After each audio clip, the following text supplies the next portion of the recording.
말씀 디모데후서 4장 9절부터 22절입니다. 신약성경 347쪽입니다. 신약성경 347쪽 디모데후서 4장 9절부터 22절입니다. 너는 어서 속히 내게로 오라. 데마는 이 세상을 사랑하여 나를 보내고 데살로니가로 갔고, 그레스게는 갈라디아로, 디도는 달마디아로 갔고, 누가만 나와 함께 있느니라. 네가 올 때 마가를 데리고 오라. 그가 나의 일에 유익하니라. 죽이고는 에베소로 보내었노라.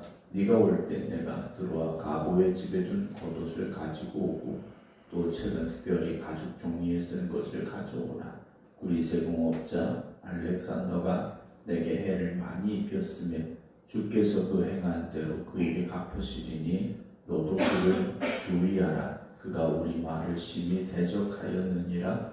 내가 처음 변명할 때 나와 함께 한 자가 하나도 없고 다 나를 버렸으나 그들에게 허물을 돌리지 않기를 원하노라. 주께서 내 곁에 서서 나에게 힘을 주심은 나로 말미암아 선포된 말씀이 온전히 전파되어 모든 이방인이 듣게 하려 하심이니 내가 사자의 입에서 건짐을 받았느니라. 주께서 나를 모든 악한 일에서 건져내시고 또 그의 천국에 들어가도록 구원하시리니 그에게 영광이 세세무궁토록 있을지어다. 아멘. 브리스가와 아골라와 및 오네시보로의 집에 문안하라. 에라스토는 고린도에 머물러 있고 드로비모는 병들어서 밀레도에 두었느니 너는 겨울 전에 어서 오라.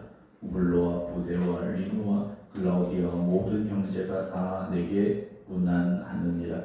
나는 주께서 네 심령에 함께 계시기를 바라노니 은혜가 너희와 함께 있을지어다. 아멘. 할렐루야. 바울이 디모데에게 보낸 두 번째 편지의 마지막 본 말씀을 함께 나누게 되는데요. 바울은 디모데에게 유언과도 같은 마지막 편지를 써서 보내고 있습니다. 한번 생각을 이렇게 해봅니다. 나는 인생에 우리는 먼저 말년에 어떤 사람이 되어 있을까? 라는 생각을 해보게 되었습니다. 지금 생각한다고 해서 그렇게 되지도 않을 것 같고 또 어떻게 또 삶이 변할지 알 수 없기 때문에 정확한 예상을 해볼 수는 없습니다. 여러분들은 어떻게 상상을 해보시겠습니까? 여러분들의 노년이 물론 이미 이제 연세가 있으신 분도 있습니다만 앞으로 그래도 20년, 30년, 40년, 50년 더 사셔야 되기 때문에 여러분들의 인생에 있어서 나의 말년, 나의 노년, 나의 인생의 마지막 때에 나는 어떤 사람일까? 무엇보다도 중요한 것은 여러분들의 지금의 이 믿음을 잘 지켜가셔서 마지막 때에도 그 믿음을 지켜가는 아름다운 여러분들의 삶이 되기를 주님의 이름으로 축원합니다. 아멘. 오늘 본문에 바울은 디모데에게 떠나간 이들을 이야기하고 있습니다. 물론 복음 때문에 떠나간 일들도 있지만 10절에 보면 데마가 이 세상을 사랑하여 나를 버리고 데살로니가로 갔다라고 이야기합니다. 하나님을 사랑함으로 바울과 함께 믿음의 동역자가 되었던 이 데마가 이제는 세상을 사랑해서 바울을 버렸다라고 바울이 디모데에게 편지를 쓰고 있습니다. 여러분, 우리가 하나님을 사랑하느냐 세상을 사랑하느냐 정말 중요합니다. 믿음을 버리고 떠난 이들의 대부분이 결국은 세상을 다시 사랑했기 때문이다 라는 거죠. 하나님보다 세상이 더 좋아졌기 때문이고 하나님 품 안에 있는 것보다 세상의 것을 즐기는 것이 더 좋아졌기 때문에 하나님을 버리고 하나님을 떠나서 세상으로 가게 되죠. 여러분, 우리가 아까 전 말씀드렸습니다만 우리 인생의 마지막 때가 될 때까지 하나님만 사랑하시기 바랍니다. 끝까지 하나님과 함께 해야 됩니다. 일스에는 갈라디아로, 디도는 달마디아로 갔고 또 복음 전하러 사명 때문에 떠나간 이들도 있겠죠. 11절에 보면 누가만 나와 함께 있다 라고 말합니다. 바울은 그래서인지 9절에 너는 어서 속히 내게로 와라 라고 디모데에게 말하고 있는데요. 바울은 자신이 이 땅에서 살아갈 날들이 얼마 남지 않았다라는 것을 이제 인식하고 있는 것 같습니다. 로마의 감옥에서 자기가 이제 판결을 받고 순교당하게 될 그날이 조금 더 가까워진 시점에 바울은 디모데에게 이렇게 말하고 있는 것 같습니다. 그런데 거기 11절 보게 되면 네가 올 때 마가를 데리고 와라 그럽니다. 마가는 바울과 복음을 전하러 떠났던 사람입니다. 그런데 돌아갔던 사람이죠. 그래서 이 바울은 마가를 그 다음 전도여행에 데리고 가지 않겠다라고 했지 않습니까? 그런데 이제는 그 어떤 사람이 되었느냐? 나의 일에 유익한 사람이 되었다라고 되어 있어요. 어떤 계기가 있었고 변화가 있었다라는 거죠. 그래서 이제는 유익한 종이 된 겁니다. 하나님의 영광을 위하여 쓰임받는 귀한 일꾼이 된 겁니다. 여러분, 우리도 하나님의 일에 유익한 사람이 되어줘야 됩니다. 하나님께서 언제든지 우리를 부르시고 언제든지 쓰실 수 있는 주님의 일꾼들이 되어지시기 바랍니다. 13절에 올 때 내가 들어와 가보의 집에 둔 겉옷을 가지고 오고 또 책은 특별히 가죽 종이에 쓴 것을 가져와라. 바울이 부탁을 하죠. 아마도 그 겨울을 나기 위한 겉옷이 필요했을 것이고, 그리고 특별히 가죽 종이에 쓴 것은 아마도 하나님의 말씀이라 생각을 하게 됩니다. 여러분, 지금 여러분들에게 필요한 것, 또 여러분들이 원하고 있는 것이 무엇입니까? 우리는 세상의 것들도 필요합니다. 그러나 세상의 것은 필요한 것이지 우리가 원하고 바라는 것이 되지는 말아야 됩니다. 우리는 하나님의 나라를 소망해야 되고 하나님의 은혜를 바라볼 수 있어야 합니다. 14절 보면 그리스의 공업자 알렉산더가 나오는데 이 사람은 어떤 사람이었느냐? 내게 해를 많이 입혔음에 바울을 참 힘들게 했었던 사람인 것 같습니다. 바울이 그렇게 힘써 복음 전하는데 정말 모두가 다 응원해주고 격려해주고 이랬으면 얼마나 좋았을까요? 그런데 바울의 복음 전하는 여정에 알렉산더 같은 사람이 한둘이 아니었습니다. 여러분들이 믿음으로 살아갈 때에도 마찬가지입니다. 모두가 다 우리를 칭찬해주고 인정해주고 격려해주는 건 아닙니다. 오히려 우리를 힘들게 하고 아프게 하는 이들을 만날 때도 있습니다. 그러나 하나님이 주시는 위로를 받으시기 바랍니다.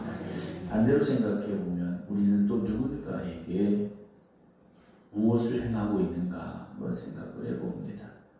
어떤 사람이 정말 그 사람에게 위로가 필요한데, 격려가 필요한데 그 위로해 줄 사람이, 격려해 줄 사람이 없다면 얼마나 힘들겠습니까? 여러분들이 오늘 이 하루를 살아가시면서 정말 누군가에게 위로자가 되시고 응원자가 되시고 격려자가 되시고 동행할 수 있는 삶을 살아갈 수 있기를 주님의 이름으로 축원합니다.